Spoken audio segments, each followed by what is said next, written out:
va bien? Ça va depuis ce matin, on s'est vu déjà, ça va? Salut. Ça va les amis? Qu'est-ce que vous avez fait Ça va? Tu es rentré hier? Ah oui, j'en ai. Salut Carl, vous allez bien? Nous avons pu organiser ces 30 ans, c'est que le but de notre association, c'est de recueillir des fonds pour essayer de contribuer modestement, bien sûr quand il s'agit de monuments comme la cathédrale, on s'imagine bien que c'est pas avec 1000 € qu'on fait quelque chose. Donc le but de l'association, c'est de recueillir des fonds pour pouvoir participer avec nos maigres moyens à la réfection d'une partie de la cathédrale ou à être à l'origine d'un projet. Et il y a un gros projet qui va être mené sur la cité épiscopale et la cathédrale, mené par Jean-François Copé, la région et le département. 12 millions d'euros vont être investis pour justement valoriser ce patrimoine-là. Et nous nous insérons totalement dans cette démarche-là, parce que notre but, c'est de porter haut les couleurs de la cathédrale Saint-Étienne. Voilà. Et d'y faire rentrer du monde. Nous voulons que du monde rentre à la cathédrale. Bien sûr, la cathédrale, c'est un lieu de culte, mais c'est aussi un lieu d'histoire, un lieu patrimonial où on y danse, où on y chante, où on peut faire des choses très très belles. Nous avons des idées, nous avons des chantiers qui pourraient être menés et pourraient amener encore plus de gens et rendre la cathédrale encore plus belle. Donc nous essayons de faire passer ces messages.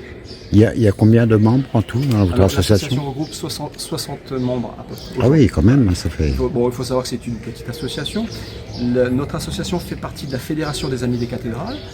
Cette fédération a été créée à Meaux, justement. Et les membres fondateurs regroupaient à l'époque 8 associations de cathédrales. Aujourd'hui, nous en comptons 25. Donc cette fédération commence à prendre de l'ampleur, commence à être, valorisée par ce partenariat avec toutes ces associations-là. Et le but, c'est que les grandes cathédrales nous insufflent leur énergie pour que justement les petites cathédrales comme la nôtre puissent avoir de bonnes idées, on puisse essayer de travailler et faire avancer les choses.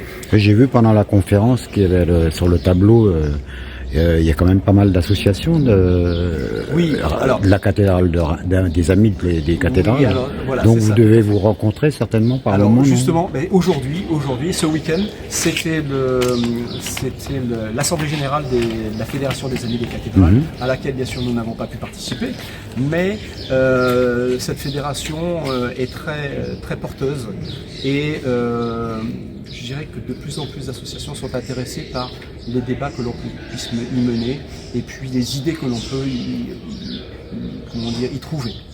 30 ans, c'est beaucoup, puis c'est peu à la fois. Beaucoup parce que ça n'a pas été facile au départ de se faire connaître, de se faire admettre. On a beau avoir simplement le terme ami, certains ne voient pas obligatoirement que des amis dans telle ou telle association qui arrive.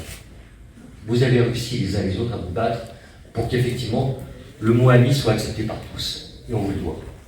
Car on parle beaucoup d'attractivité, l'Office du tourisme du Pays de Meaux et du Pays de Lourdes se bat pour notre territoire. On se bat pour notre département pour qu'il y ait cette attractivité qui fasse venir du monde. On a la chance, on parle trop à mon avis, de Fontainebleau, de Vaux-le-Vicomte, de Provins, pas assez notre cathédrale, qui mérite, entre guillemets, d'être connue.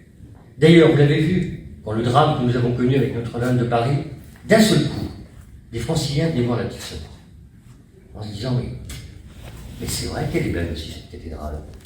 Il n'y a pas que Reims, Beauvais à côté. Il y a cette cathédrale de Meaux, qui mérite, effectivement, qu'on vous accompagne et qu'on accompagne le rayonnement de cette cathédrale.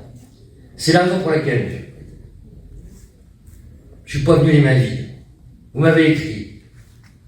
Vous m'avez demandé, ce serait bien pour nos 30 ans si on pouvait avoir une petite aide. Je présenterai à la séance publique du mois de juin une subvention d'accompagnement pour les 30 ans de 2 000 €.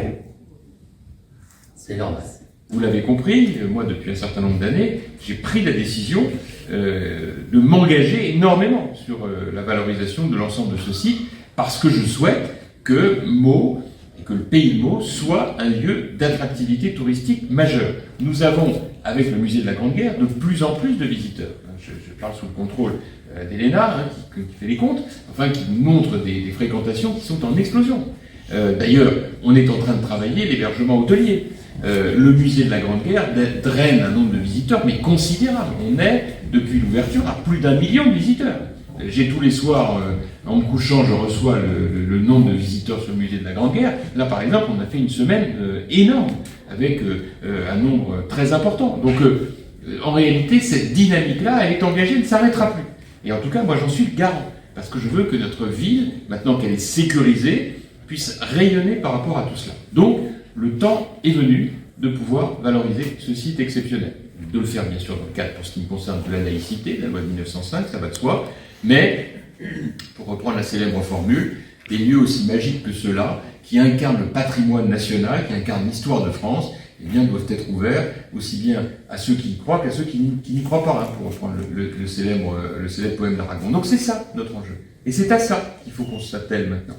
Donc, pour ça, on a besoin de nous appuyer sur des gens solides, et vous faites, Monsieur le Président, un travail remarquable avec votre épouse, avec l'ensemble du comité directeur, qui a notre soutien le plus total, et je te remercie, Jeff, de ton annonce, parce que quelque part, elle est très symbolique de l'engagement seine-et-marnais sur ce site, et c'est vrai qu'on a été, il faut bien le dire, les grands oubliés de la Seine-et-Marne, je ne fais le reproche à personne,